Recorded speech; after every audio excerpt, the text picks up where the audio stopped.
Hello everybody and welcome back to Film Gist. This week we have a review of the latest Stephen King adaptation, the second in recent months, as you can see behind me. That is going to be It. But first, if you're new to the channel, welcome.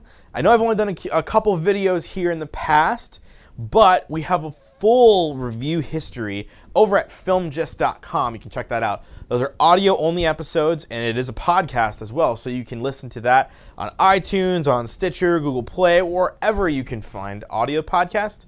Head over to filmgist.com, and you can find the subscribe button for all of that stuff. And also, obviously, subscribe here. From now on, we're going to be doing full reviews, just as you would expect from our audio podcast right here on YouTube. So hit the subscribe button down below, and each and every week there will be a new review for you to feast your eyes on. Now, let's get into that review of It. First off, I have to caveat this by saying I hate horror films. I actively avoid in our audio podcast reviewing horror films just because I know that I'm going to give them a not fair review. I feel like they always fall into the same tropes, and I feel like I'm going to be looking for those flaws, and therefore I try to not review them because I don't want to go in being biased and not giving a fair criticism of the film that I'm seeing in front of me. So for that reason, I try and avoid them. Obviously with it was very hard to avoid this film in any way. The hype for this movie has been so real. I think a lot of it has to do with the fandom and our need for nostalgia lately. There was an original 1990s 4-part miniseries that, I'll be honest, I've never seen. I've also never read the books, so for me personally, the fandom and the nostalgia wasn't really there, but I'm very intrigued, and anytime any of Stephen King's works come to the big screen, I am super interested and I am there for it. Let's start with the nits to pick about this film. The middle section dragged on for a little bit longer than I think it needed to, and there were some boring parts, and I kind of wanted it to speed along a little bit more than what it did. There are also plenty of times that it fell into those horror movie tropes of just like, that's not the decision that I would make in that moment. I wouldn't walk into that room right now. I would probably be walking out the door back to safety. Just some of those moments are what pull me out of horror movies as a whole and why I don't review them traditionally. But if we go, those are realistically the only two things that I had pretty wrong with this movie. And they're tiny nits to pick. As a whole, I loved this movie. And that's saying a lot from someone who doesn't like a horror film. I think the tagline for this, you can put it on the box art if you want to, should be wonderfully sadistic and terrifying, yet full of heart. I think that is the most important part, that last part.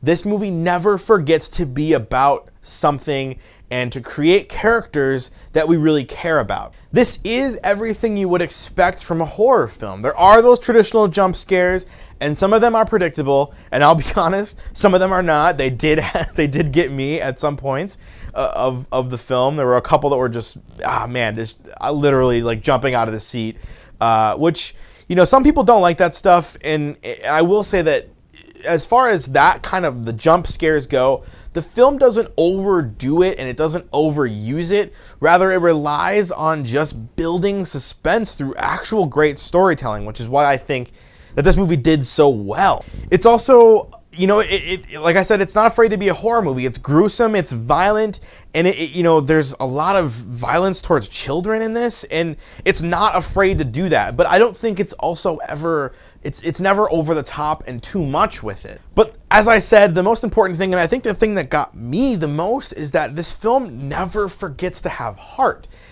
There's a group of kids that we follow, and they figure out what it is, or they're trying to figure out what it is throughout the entire film. And these kids are fun. They're funny. There's a lot of laugh out loud moments in this movie that I think are totally, they ground you back into reality. And quite frankly, these kids are awesome to hang around with. And I want to be friends with these kids. I want to hang out with them. I want to go back to middle school or whatever grades they're in and be these kids' friends. I mean, they're kind of live a weird life in this town, but, you know, killer clowns hunting you and all that stuff. But ultimately, like, that, I think, is what makes the movie on the next level of great is that I just wanted to hang out with them, and I really cared about them and their well-being and getting them out of this situation. Another part that makes that work so well is that it's a group of, I think, about 6 or 7 kids, and when you were growing up, you had a group of friends, and I think you can find one of those kids that's you in that group.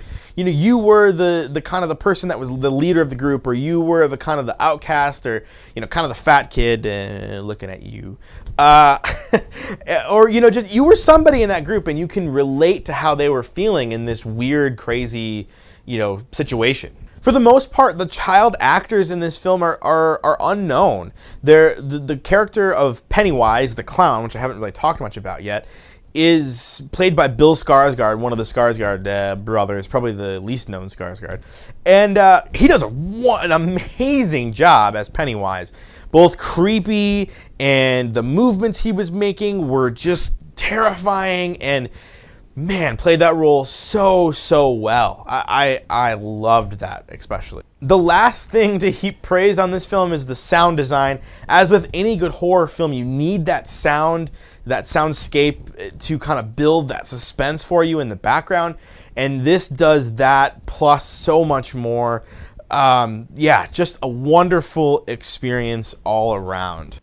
Ultimately, to wrap this up, as somebody who doesn't see horror films, take this with a grain of salt, but I felt like this is a special kind of horror film, and this is one that I would highly recommend, even as someone who doesn't see horror films traditionally, or doesn't even like horror films traditionally.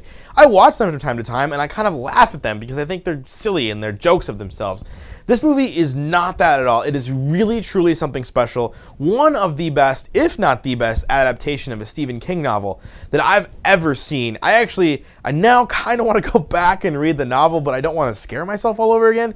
So I don't know if I'll ever get that done, but yeah, I cannot recommend this movie highly enough. I definitely think you should see this movie. You should see it in the darkest theater that you can over the holidays. October is coming up. This is going to do huge for the box office during holidays after this terrible summer that we've already had. As far as a star rating over at our podcast, we give all films a 5-star rating. I would give this one a 4.5 out of 5 stars. If I haven't said it enough times yet, I highly recommend seeing this movie. Go out and do that now. As I said, we have the audio podcast. You can find that over at filmgist.com. You can find all the subscribe buttons on that. You can scroll through and see all the reviews that we have done over there. I also have a daily show. I talk about film every day over on Anchor. If you haven't seen Anchor, you should definitely check that out. Anchor.fm, or on your phone, you can download the Anchor app and follow different creators and podcasters over there. It's an audio-only platform. You can do call-ins. You can text in like as you're listening, and I can see those responses. It's a really cool platform. If you haven't checked that out, it's our name there is Film Gist Daily. So there's daily news that is talked about and discussed over there. Come over and join the conversation. You can also find that as a podcast over at Film Gist Daily. You can search that on iTunes and on Stitcher and wherever else. I think it's on Stitcher. I don't know. Whatever the podcasting platforms are. All right, I've rambled long enough. Go see it. Thank you guys for checking out the YouTube. Remember to subscribe. Next week, I've got a review of the Jennifer Lawrence, Darren Aronofsky film, Mother. I'm so excited for that. There's big films coming up the rest of the week, or the rest of the weeks after that. I can't remember what they are, but please subscribe. There will be reviews here. Thank you guys for watching. Catch you later.